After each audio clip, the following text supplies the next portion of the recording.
Good afternoon and welcome to Turning Point, a virtual conversation about pivotal moments for individuals in the ag biological space, sponsored by Terrorism. I'm Brownfield anchor reporter Meghan Grebner. I'm filling in for Rhiannon Branch this week. And with me this afternoon is Michael Musselman, co-owner and VP of Sales and Marketing for LumiTech. Michael, tell us a little bit about yourself and thank you for joining us. Meghan, it's great to be here and we appreciate the opportunity. I had a chance to kind of watch the other Turning Point shows that had been put in place, and I loved hearing those stories. So appreciate the opportunity to tell our story and visit with you today. I work as the VP of Sales and Marketing here in Central Illinois for LumiTech, and our company is a company that has an innovative patented product that is a dry planter box treatment that is a seed lubricant. And we commercialized the product in 2018 and have slowly been growing the company since then. Central Illinois is a great place for agriculture, but is a great place for great people. That's where I'm from originally. So I'm definitely proud to represent Woodford County with you this week. Let's talk a little bit about LumiTech and the company as well. Sure. LumiTech is a company out of Eastern Iowa, just west of DeWitt.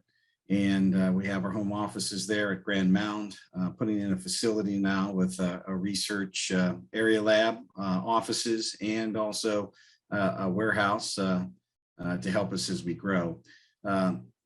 If you look at our name, the word mu is the symbol for the coefficient of friction. So low friction technology is the explanation and the basis behind our company. And what we like to say is we reduce friction in ag. And we're finding that our product is being very well accepted. If you see the logo behind me, cleaner, safer soy. So our product's cleaner, it's safer, and it's a soy product that farmers have been accepting. And we have support from the United Soybean Board who have given us grants to help us commercialize this product. So farmers have been supporting us, and we feel that as we go out in the marketplace and see the acceptance for our product. What steps led you to this position and to this path? Yeah, so looking back, I grew up in Southeast Iowa down in Brownfield, and I'm in my late 40s, and I've been working since I was a young boy. Love the farm, right? But one of those typical things where the farm couldn't support. There's 5 of us boys, couldn't support us, and so we have to think about going off the farm.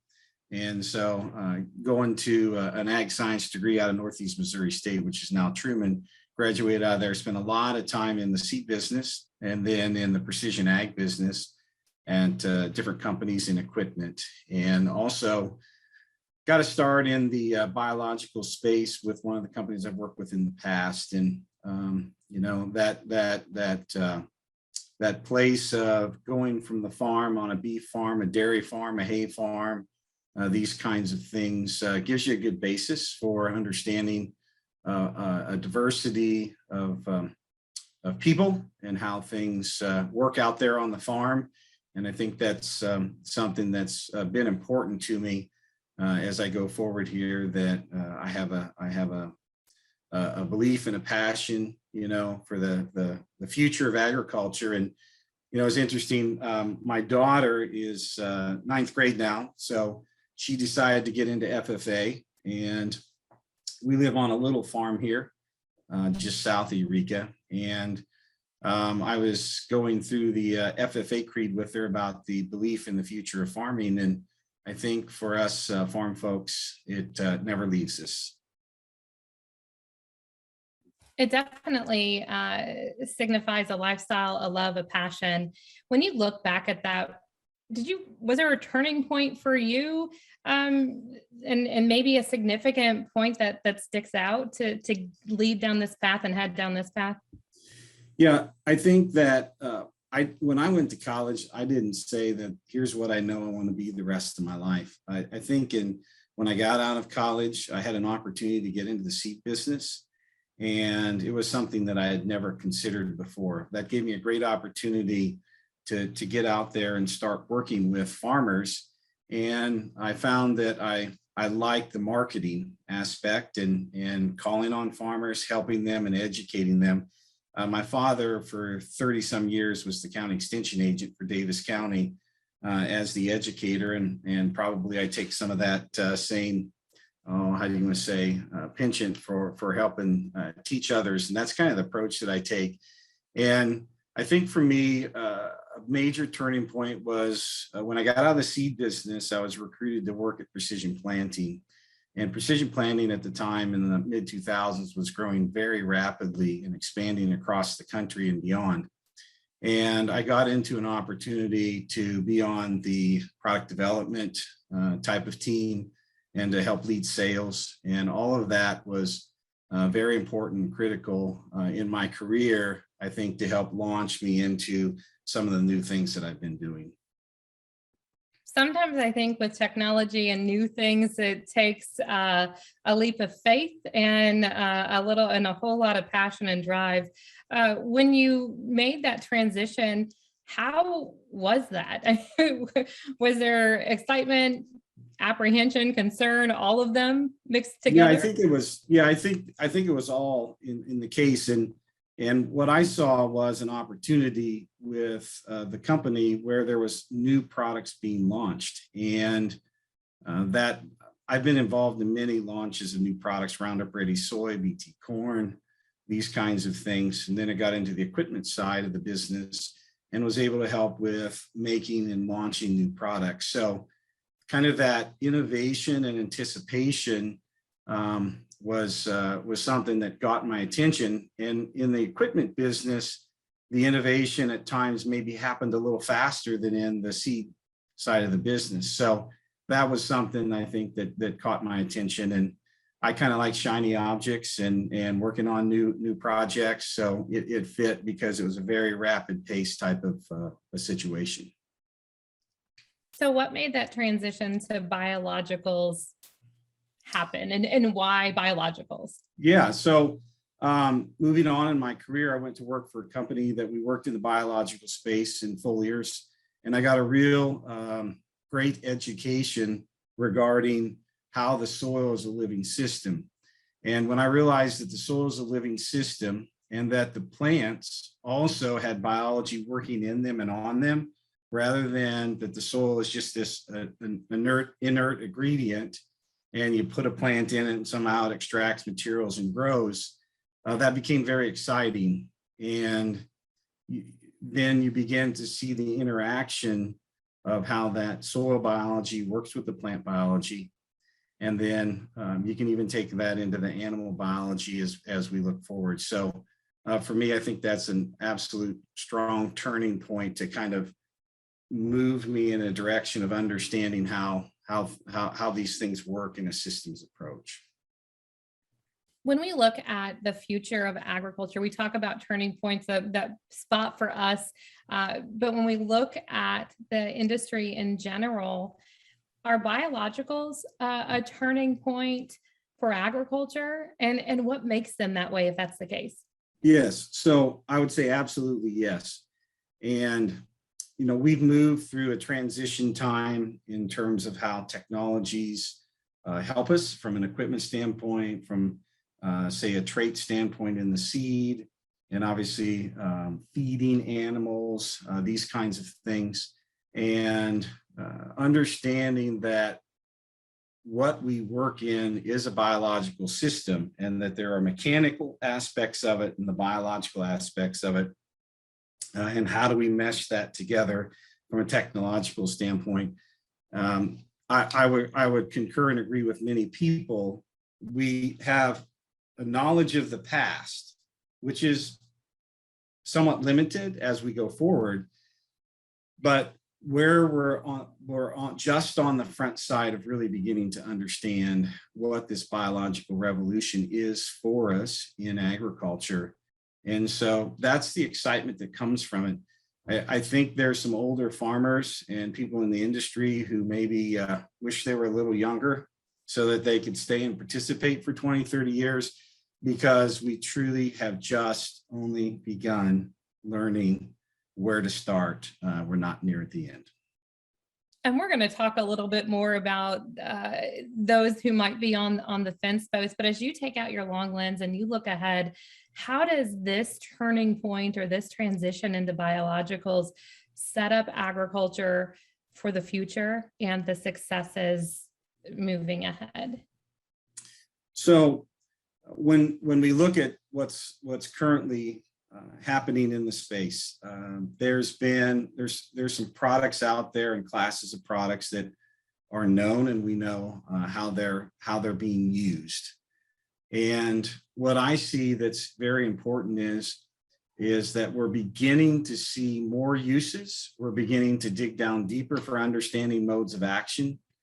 And we're beginning to understand as we go forward, maybe how to stack those biologicals as we had traits, or as we had, say, in seed, we knew these certain traits. So you want standability, yield, phytophthora resistance, these kinds of things.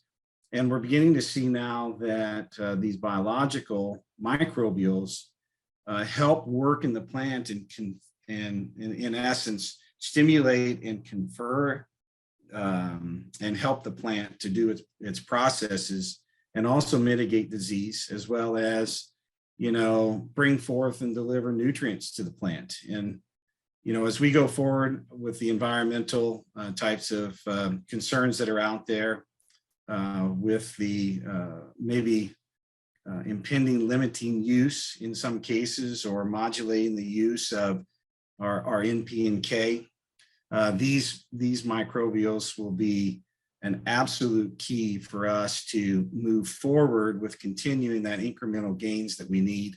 And I think as we go in the future, we may make trait-like jumps in responses for our plants. And then obviously in animal agriculture, there's many things that are being explored too. It's really such a cool space, and so many exciting different things that are coming down the pipeline and we can work toward in the future. So let's sit down and tell, if I was a farmer, or if I were a farmer who maybe was on the fence about biologicals and wanting to learn more, what's the sales pitch? How do you get them hooked and get them to keep coming back?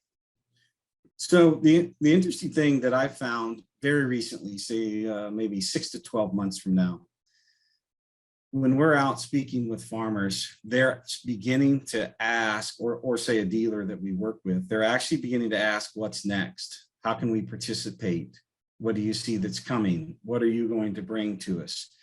And that's a good place to be, because it's not kind of stale and, hey, we're going to do the same things we did last year, those kinds of things that sometimes can happen. And, and listen to when Sean Blumgren was talking about that concept, he's a front runner and a leader in what he does. And he said it's invigorated him to maybe stand up and get back out there and work even more with his customers and explore things. So, those are the kinds of things that excite me. And I think that farmers are beginning to get the message, and they're actually saying, yeah, we better start figuring this out. So I think there's a groundswell, and we just have to go out and talk to them and show good data, go show them good science. And they're going to look at taking that innovation and seeing how they can prepare and use it on their farm in order to advance what they're doing. Once they get the first inkling, or the first glance at data, or maybe the first use, does it kind of sell itself at that point? And maybe farmers are just at a point where, like, wow, look at what it does, and it's an easy pitch from then on? Yeah, I think it is, because, when we approach a farmer, something I think is very important is they're not used to this discussion. So they're used to a chemistry discussion, maybe what's the equipment that we should be using and my neighbors used. And then obviously the sacred seed decision is one that's every year done, right? And there is so much decision making going on in that seed hybrid variety selection. And we're going to have to take that same level of knowledge and understanding to them and provide additional training. So when we look at introducing a product or introducing these biologicals, you know, there's three key things that you have to think about. One is agronomically. On the agronomics, is the science behind it? Do we understand enough about that microbe and how to use it, that there's going to be an agronomic change of some type that the farmer can see visually, and then potentially from a quality or yield standpoint as that follows through. The second thing you have to look at is the economics. So is there going to be an ROI? Is there a positive ROI? And then, so in terms of visiting with farmers, looking at that ROI, obviously different farmers have different levels of what they're willing to spend and what kind of yield advantages that they may need in order to say that they're going to look at and say that there's a positive ROI. And then lastly, we have to look at kind of that functional or operational standpoint. So you can have the greatest microbe out there, but if it dies when you open the bottle and pour it in, or however you may be using it, it's not practical, right? Or if it's something that you would have to use too much volume of, that it's not practical. So there's an operational aspect that we have to introduce. And, you know, that's something that with our dry planter box treatments, we're introducing that operationally and functionally, we're hitting all three of those things for the farmer. So, and I'll just like to add that I think it's incumbent upon us in the industry to approach the farmer and work with them in a training and education fashion and teach them and coach them about how they can use and apply these new technologies. I love the term coach them. I think about that in what we do every day, and you know, maybe we don't want anybody to tell us we're doing things wrong or we should do things different, but if we take that coach mentality or approach, it's an educational partnership for everybody involved. Yeah, yes, it is. And I think that's what's important. I think if there's been some failures maybe in the past with regards to these types of products, it's maybe been because of a lack of both the farmer and the person bringing them to the farmer of saying, no, we really need to talk seriously about how we make this work. And my encouragement to a farmer is, you know, don't try, do, and also work towards doing something to make it successful and make it work. Don't just try it to see if it'll fail. And I think that's critical in terms of how you steward a new technology in your farm, because it's got to work for you as a farmer. It may have worked for your neighbor, but you've got to figure out how to put it in your working system. Michael, we talked a little bit about the scope and the future of biologicals in the agriculture industry in general, but what do you see for the future of biologicals as it relates to your company and what you do? So one of the things that I think is very important to think about is a farmer is going to be potentially overwhelmed right now in the biological space because of the number of new things that can happen, the number of people working on these projects. There's a democratization of bringing this technology. So a farmer looks here, he looks there, he looks over there, and he's got all these people coming to him rather than it was maybe his 1, 2, or 3 main seed suppliers or just that one ag retailer. And so in that, we have to do a good job of educating and working with the farmer. That's one of the things with our company at LumiTech that is very important to us, so that we come out in a good step forward, right? And as some of the smaller companies come out here, we have to make sure that we have things done correctly, because maybe we can't stumble or fail like potentially a bigger brand can. And when you look at our dust product is being used on about 7 million acres. We have about 400 locations in 30 states and growing. And so this new seed lubricant that replaces dirty talc and graphite has been very well accepted. And we get these interesting comments and questions from people. So what's the next step? What are you going to put in this? What are you going to bring to us?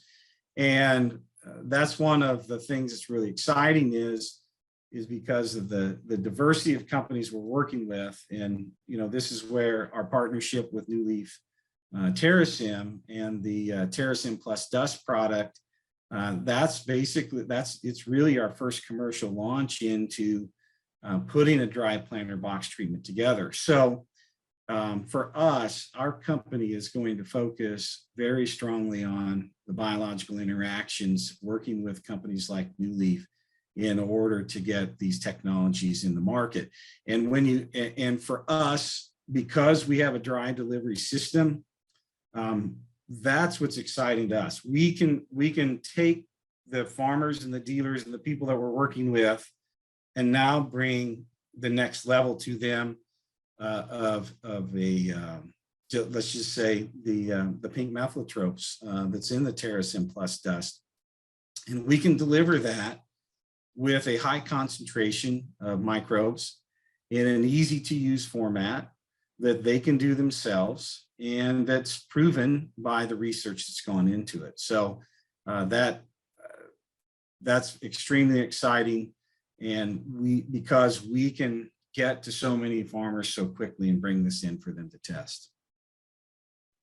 Michael, it's so cool. And I really appreciate learning more about LumiTech and biologicals and all of this space today. It's been fantastic. We appreciate your time, and the yields in our area are coming out pretty good. And we're kind of in a garden spot. I live next to Goodfield, Illinois, and there's a reason that it's named Goodfield. And there's lots of good fields around here. So we've been happy to see that in our area be fantastic yields for us here. So. I was going to ask you before I let you go today. I know I was in the field with my dad a couple of weeks ago in northern Woodford County, and yields were a little bit less than what they'd been, but much better than he had anticipated. And I think that's kind of been the case around a lot of areas this year across the Corn Belt. Yes, it has. Yes, it has. Anything else you want to touch on before we let you go this afternoon? Well, I think that in terms of in the biological space, to encourage a farmer or a dealer that may want to bring this technology to his customers, for the farming operations that may question, are these real? Are they working? It's one of those things. I just encourage a farmer, they're a business, and businesses do R&D. And research and development on your own farm is a critical piece for the success of your future. And I would just ask you to open up your mind to looking at the possibilities in these new technologies. We think it's important for your future, and it's important to continue on this path of growing high quality food, fiber, and feed for the world. And biologicals, I think, will have a strong position in that space. Michael, if folks want to find out more information about LumiTech and dust, where do they go? Yeah, so easy place to go is just go to our website. It's www.lumutech.com, the name of the company. Simply just type that in. You'll see where we have technical information there. You'll also see a list of where you can find a local dealer who sells. And obviously, if you want to reach out and contact Brian, myself, or Dan, our sales rep up in Minnesota, we're happy to chat and by phone or come to your place and sit down and have a great discussion. Michael, again, thank you so much for your time this afternoon. It's been a pleasure. Thank you, Megan. That wraps up this week's edition of Turning Point. To learn more about our sponsor, Terrasim, visit terrasim2020.com. This video will be available on demand at brownfieldagnews.com. Tune in next Thursday at noon for our next episode of Turning Point. We'll see you then. I'm Meghan Grebner for Brownfield.